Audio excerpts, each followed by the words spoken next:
Hello, and welcome to Overheard, the Foreign Policy Research Institute monthly podcast that explores the national security implications of intelligence activities, irregular warfare, and political warfare. My name is Phil Wasielewski, and I'm the director of FPRI's Center for the Study of Intelligence and Non-Traditional Warfare. Today's podcast will continue from our previous discussion about irregular warfare, specifically America's experience with irregular warfare in Afghanistan after 9/11. During our last podcast with retired Lieutenant General Charlie Cleveland, he remarked that while the United States Army had the tactical assets to conduct irregular warfare in Afghanistan, at the strategic and operational level early in that war, it was decided to bring in conventional headquarters, the 18th Airborne Corps, to oversee operations. General Cleveland further remarked that it might have been better to have kept our operations in Afghanistan as mainly a mix of special forces and CIA assets to work with indigenous forces and keep the war at that level. We're going to explore General Cleveland's comments in greater depth today, and to do so, we have with us retired U.S. Army Special Forces Colonel Hy Rothstein. Colonel Rothstein is also Dr. Rothstein, who has recently retired from the faculty at the Naval Postgraduate School in Monterey, California. He has spent considerable time in Afghanistan, Iraq, and the Philippines observing those wars. Hy has written and edited books about Afghanistan, including Afghanistan and the Troubled Future of Unconventional Warfare and Afghan Endgames, Strategy and Policy Choices for America's Longest War. A decorated combat veteran, Hy Rothstein earned his PhD from Tufts and is currently a member of Hoover Institution's Contemporary Military History Working Group at Stanford University. Colonel Dr. Hy Rothstein, welcome to the Overheard podcast. Let me start off by asking you to help us define some terms. You wrote about unconventional warfare in Afghanistan, and in most definitions, unconventional warfare is a subset of irregular warfare. It is also the main mission of the U.S. Special Forces. Can you please give our listeners a short description of what unconventional warfare is, how it might fit into irregular warfare, and at least in theory, how the United States Armed Forces practice it? Absolutely. First, unconventional warfare, I'm going to use the term irregular warfare. But irregular warfare is more of a subset of political warfare than it is of conventional warfare. So I'm going to talk about political warfare first. But a word on definitions. None of them are complete and satisfying, and they're always changing. So I think understanding the concepts and theories are much more important than the changing definitions. So political warfare, in its broadest definition, political warfare is the employment of all of the means at a nation's command, short of conventional war, to achieve its national objectives and undermine the objectives of our enemies that threaten our security and our way of life. And part of political warfare is irregular warfare. It's the military component of political warfare. And irregular warfare is protracted, small, clandestine, covert, or overt operations of an unorthodox and frequently high-risk nature that requires regional expertise and that falls outside the realm of conventional warfare, and it's normally conducted with or through indigenous forces and undertaken to achieve political or military objectives in support of foreign policy. So we have the larger concept of political warfare, and irregular warfare is the military component of political warfare. Now, the additional question you asked about how it's practiced in principle in the United States is the answer is very poorly practiced.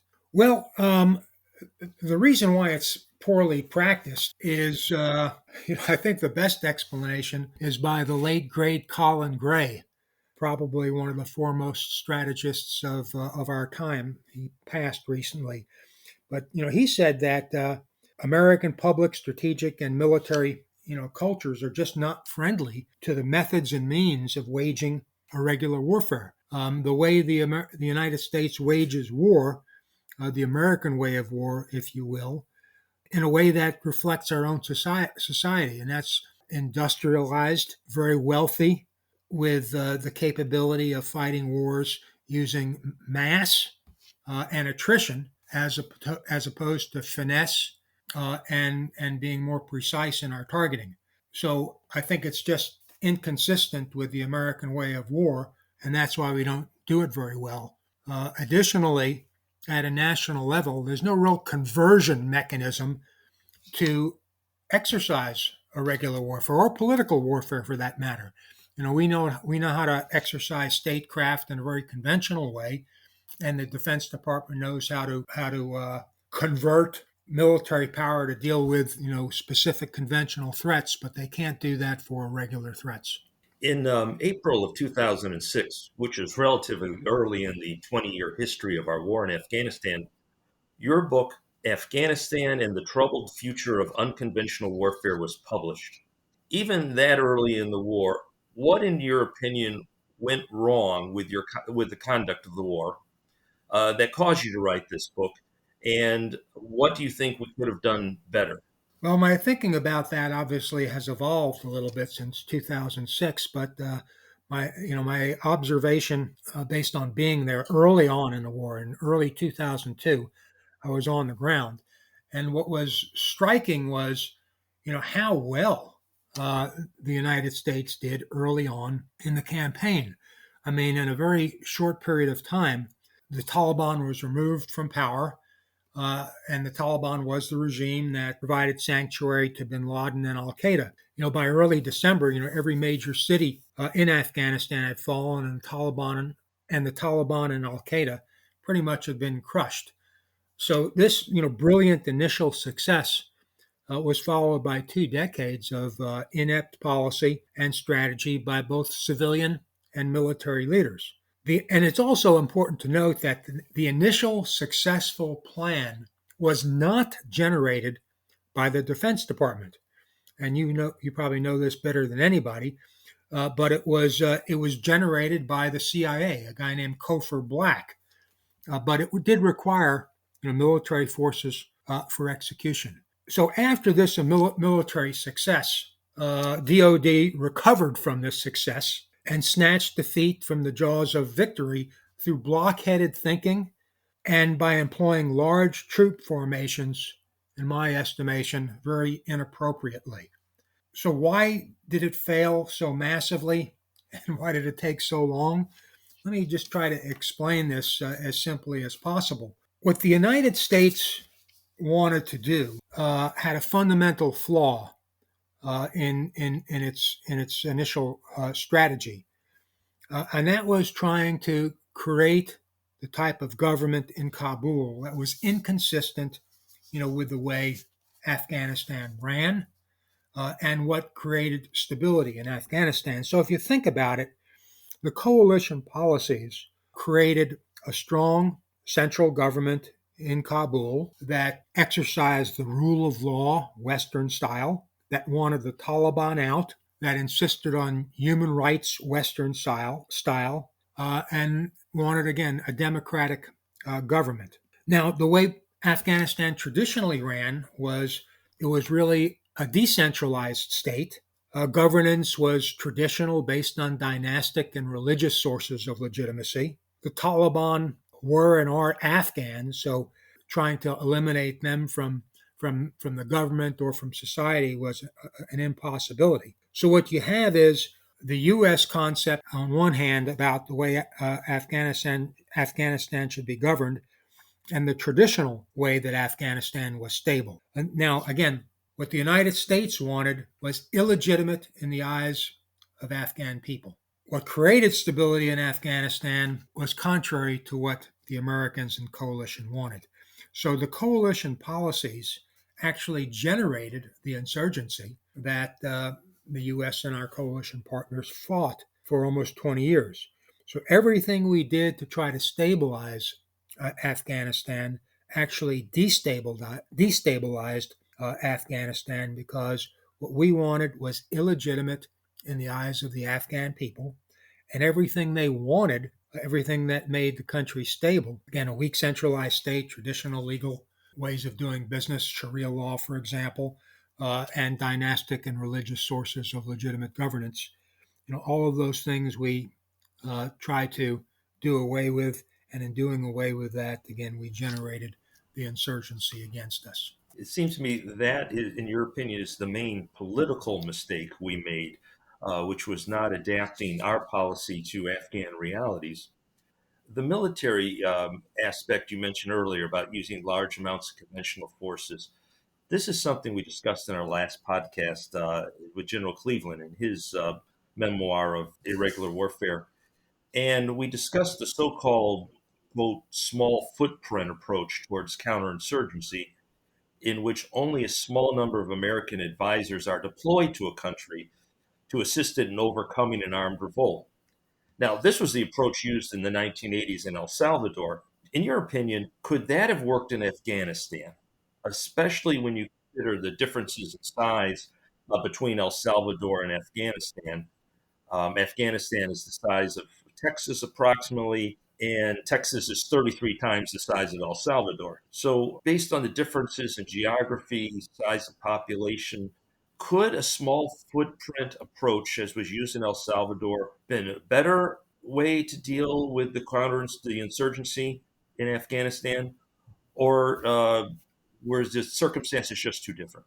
Let me start by saying, yeah, I think it was possible, but having been a practitioner and scholar of irregular warfare and political war, for that matter, for more than 50 years, I've come to the conclusion that the U.S. success against irregular threats is inversely related to the priority senior U.S. officials, both civilian and military, attached to the effort. So in El Salvador, the United States, or at least the military advisors, benefited from the fact that the U.S. didn't care that much about El Salvador. The military wasn't about to send large formations there. They were actually precluded from doing that by law.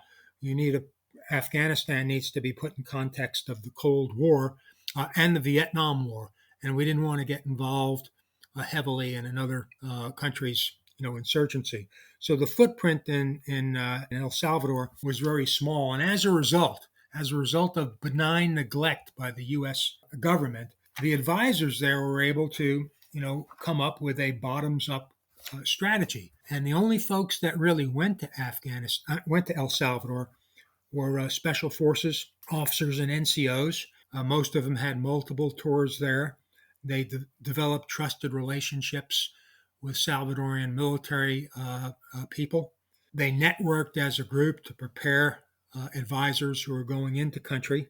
So the effort was actually well organized, and every advisor that went in was ready to operate based on, again, an informal network that prepared advisors for the effort. That I don't think would have ever been possible in Afghanistan because the government actually cared about it. And again, let me go back to my initial, premise, and that's, success against an irregular threat is inversely related to the priority U.S. officials place on the effort. In Afghanistan, high priority was placed on the effort, which made the possibility of a irregular approach impossible. And in El Salvador, the U.S. government really didn't care much about El Salvador, which made the possibility of a success using irregular or unorthodox methods much more likely. Also, inversely, doesn't having a smaller footprint actually give us greater leverage over a host government? In El Salvador, we could have brought all the advisors out if the Salvadorian government had continued to ignore us regarding human rights violations very easily.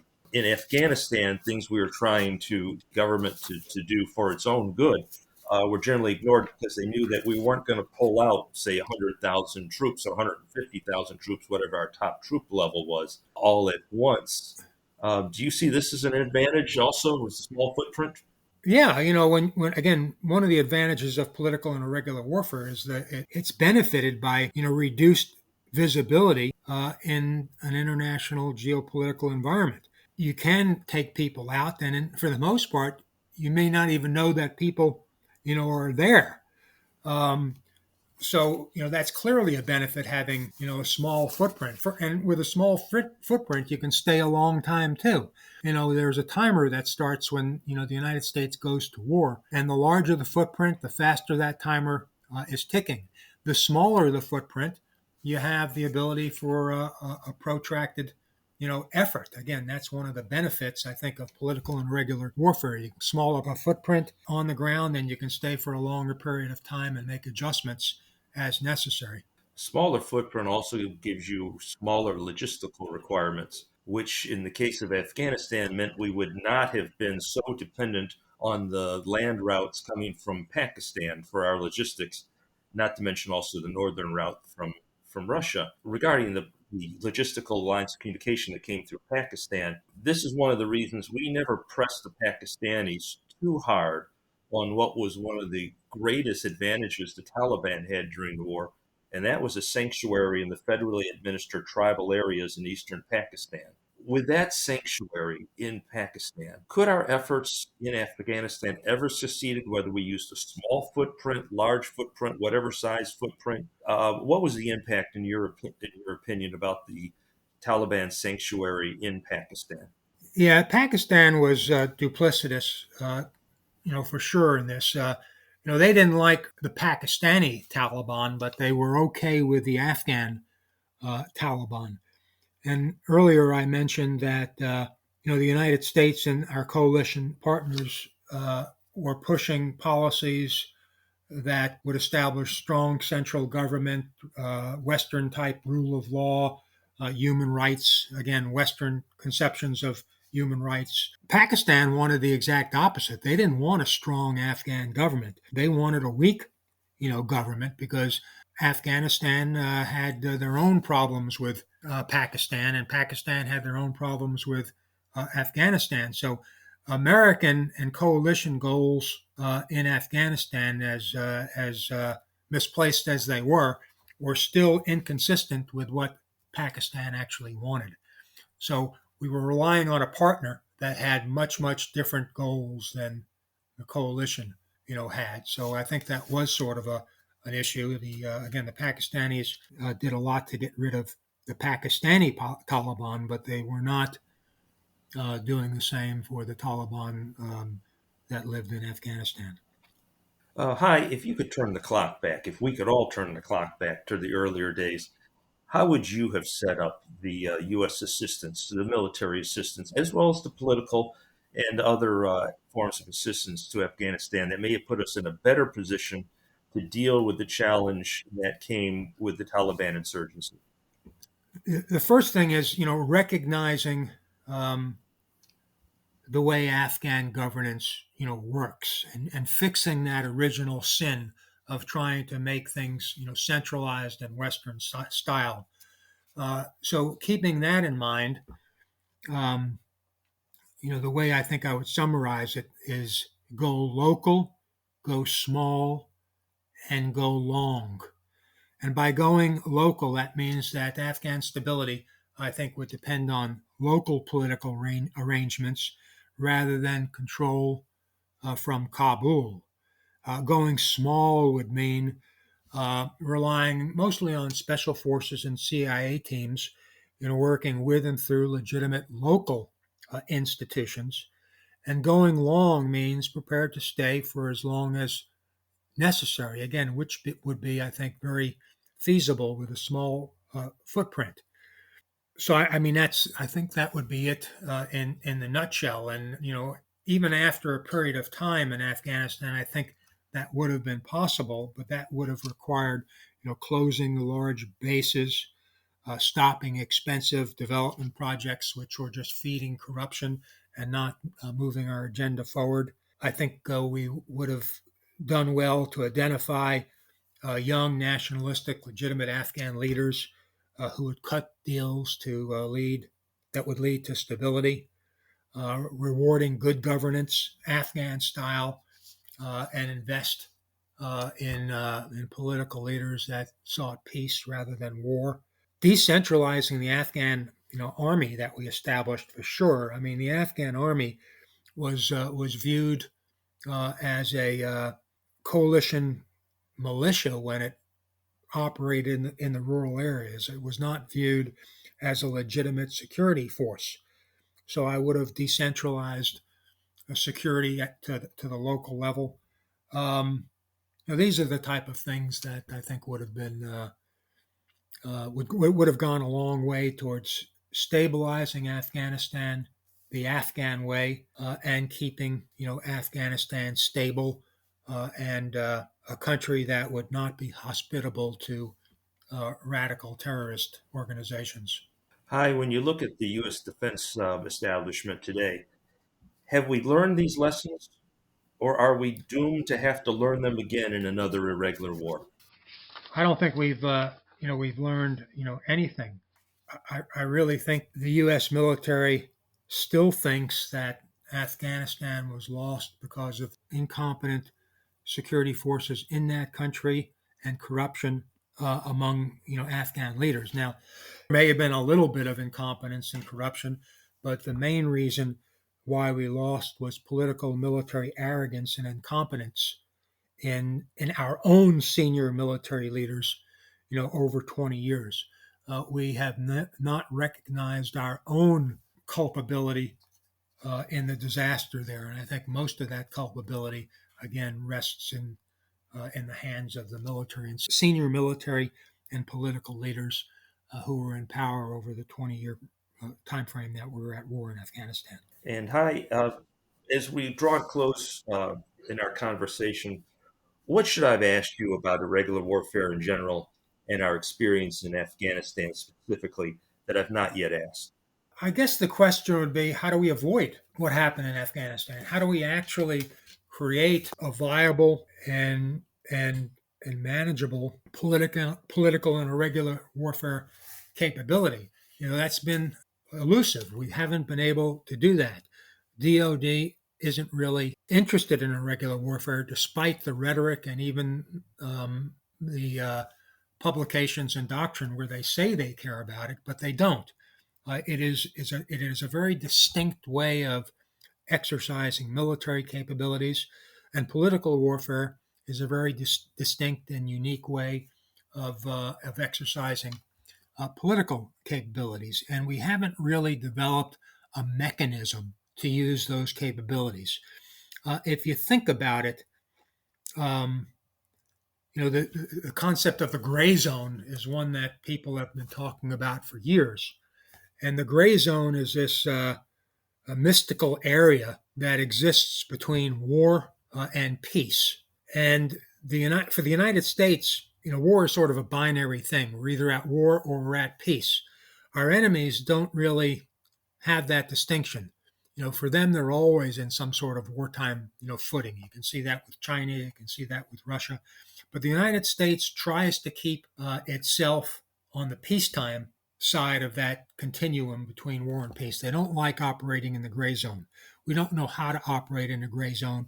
We can't convert our military and political capabilities to operate successfully in the gray zone, which means we get taken advantage of by our opponents. So I think the challenge is for us to be successful and to maintain our way of life and to advance our policies, we need a conversion mechanism that can take our very potent capabilities, both political and military, and convert them to being used effectively in between this continuum of war and peace in what a lot of people call the gray zone. Well, we'll let that be the last word on this subject for today. Hy, thank you so much for appearing on FPRI's Overheard podcast. It's been a great honor for us to speak with you, and I know that it has also been very informative for our listeners. Thank you for listening to our podcast today, and goodbye.